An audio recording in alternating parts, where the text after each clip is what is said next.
May ilang contractor at taga-DPWH daw na handang tumistigo kaugnay sa flood control projects, ayon kay Senator Rodante Marcoleta. May nilinaw naman ng isa pang senador nang matanong kung nakatransaksyon ang isang dating district engineer na sangkot umano sa maanumalyang mga proyekto. May report si Ian Cruz.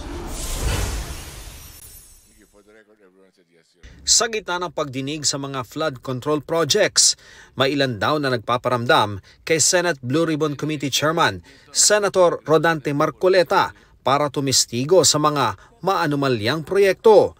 Ang ilan daw, mga kontraktor, pero may mga taga-DPWH rin.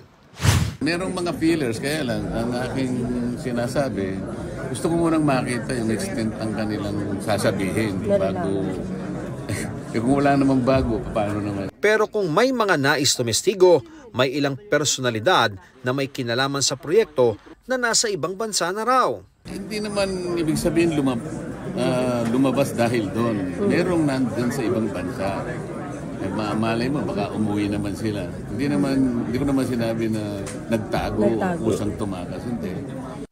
Kasunod naman ang naging sagot noong Lunes ng may-ari ng Alpha and Omega na si Sara Diskaya na 2016 daw sila pumasok sa flood control projects. Sinabi ni Senador Bato de la Rosa na dapat imbestigahan ang lahat ng flood control na dumaan sa iba't ibang administrasyon.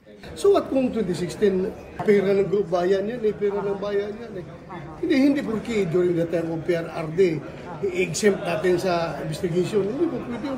Kung gumawa sila ng kalokohan, kahit na panahon pa ni Pinoy, kung meron sila mga ginawang kalokohan, dapat imbestigahan lahat yan.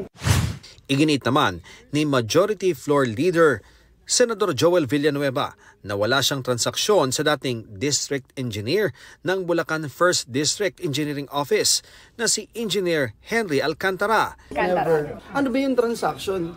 District Engineer siya. Lahat ng senador, lahat ng sekretary na pumunta sa presidente ng Pilipinas nandun nakakasama siya. So, yun ba is an evidence na sangkot? Pinaplano raw ni Villanueva na magsampa ng reklamo laban sa mga nagpapakalat ng mga larawan at video na kasama niya si Alcantara. Isa si Alcantara sa mga ginisa ng House Infrastructure Committee kahapon. 1994 siya nagsimula sa DPWH.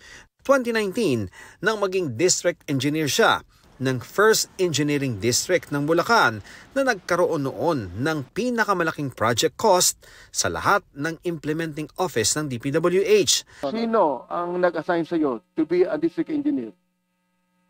The former Secretary Mark Villar, Your Honor. Secretary Mark Villar. Yes, Your Honor. Ano pong ibig sabihin nun? Malakas ka ba kay Secretary Mark Villar o ikaw lamang ay